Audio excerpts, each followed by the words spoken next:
യേശുവെ സ്തുതി, യേശുവെ നന്ദി. പ്രിയ മാതാപിതാക്കളെ, സഹോദരി സഹോദരന്മാരെ, ഇന്ന് നമ്മൾ കേൾക്കുന്ന വചനഭാഗം ഉൽപ്പത്തി പുസ്തകം അധ്യായം 28. ഇസ്ഹാക്ക് യാക്കോബിനെ വിളിച്ച് അനുഗ്രഹിച്ചുകൊണ്ട് പറഞ്ഞു, കാനാന്യ സ്ത്രീകളിൽ ആരെയും നീ വിവാഹം കഴിക്കരുത്. പാദാൻ ആരാമിൽ നിന്റെ അമ്മയുടെ പിതാവായ ബെത്തുവേലിൻ്റെ വീട്ടിലേക്ക് പോവുക. അമ്മയുടെ സഹോദരനായ ലാബാൻ്റെ പുത്രിമാരിലൊരാളെ ഭാര്യയായി സ്വീകരിക്കുക. സർവശക്തനായ ദൈവം നിന്നെ അനുഗ്രഹിച്ച് സമൃദ്ധമായി വർദ്ധിപ്പിച്ച് നിന്നിൽ നിന്ന് പല ജനതകളെ ഉളവാക്കട്ടെ. അബ്രാഹത്തിൻ്റെ അനുഗ്രഹം നിനക്കും നിന്റെ സന്തതികൾക്കുമായി അവിടുന്ന് നൽകട്ടെ.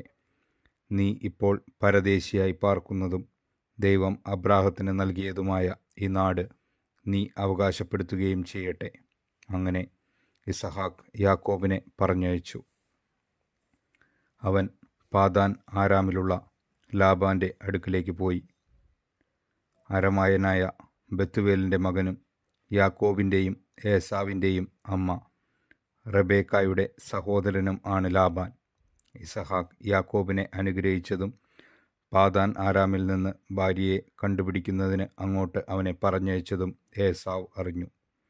അവനെ അനുഗ്രഹിച്ചപ്പോൾ കാനാന്യ സ്ത്രീകളിൽ നിന്ന് ഭാര്യയെ സ്വീകരിക്കരുത് എന്നവൻ യാക്കോബിനോട് കൽപ്പിച്ചെന്നും തൻ്റെ മാതാപിതാക്കളെ അനുസരിച്ച് യാക്കോബ് പാദാൻ ആരാമിലേക്ക് പോയെന്നും ഏസാവ് മനസ്സിലാക്കി.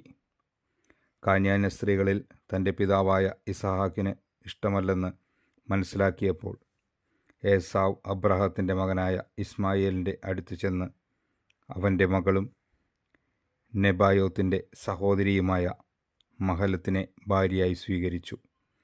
അവനുണ്ടായിരുന്ന മറ്റു ഭാര്യമാർക്ക് പുറമേയായിരുന്നു ഇവൾ. യാക്കോബിൻ്റെ സ്വപ്നം.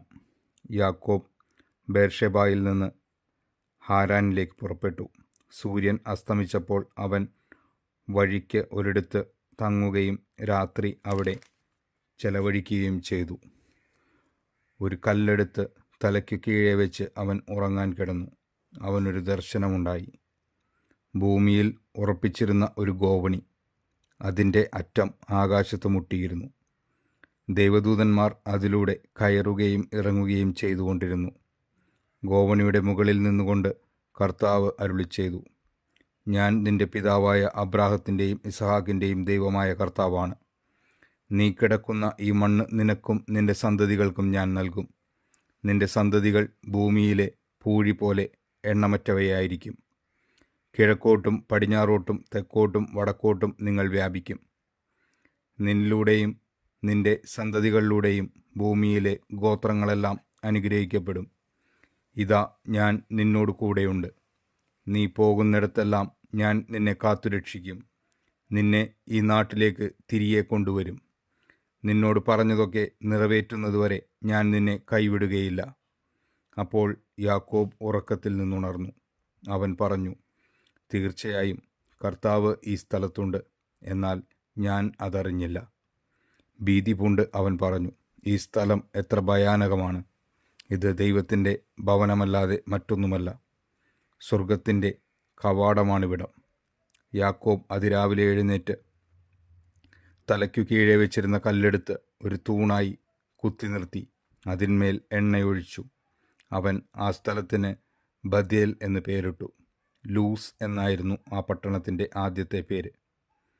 അത് കഴിഞ്ഞ് യാക്കോബ് ഒരു പ്രതിജ്ഞ ചെയ്തു, ദൈവമായ കർത്താവ് എൻ്റെ കൂടെ ഉണ്ടായിരിക്കുകയും ഈ യാത്രയിൽ എന്നെ സംരക്ഷിക്കുകയും എനിക്ക് ഉണ്ണാനും ഉടുക്കാനും തരികയും എൻ്റെ പിതാവിൻ്റെ വീട്ടിലേക്ക് സമാധാനത്തോടെ ഞാൻ തിരിച്ചെത്തുകയും ചെയ്താൽ കർത്താവായിരിക്കും എൻ്റെ ദൈവം.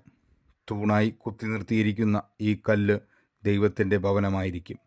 അവിടുന്ന് എനിക്ക് തരുന്നതിൻ്റെ എല്ലാം 10 ഞാൻ അവിടത്തേക്ക് സമർപ്പിക്കുകയും ചെയ്യും. നമ്മുടെ കർത്താവായ ദൈവത്തിന് സ്തുതി. ഈ തിരുവചനം നമ്മുടെ ജീവിതത്തിൽ സന്തോഷവും സമാധാനവും ഐശ്വര്യവും കൊണ്ടുവരട്ടെ. ആമേൻ.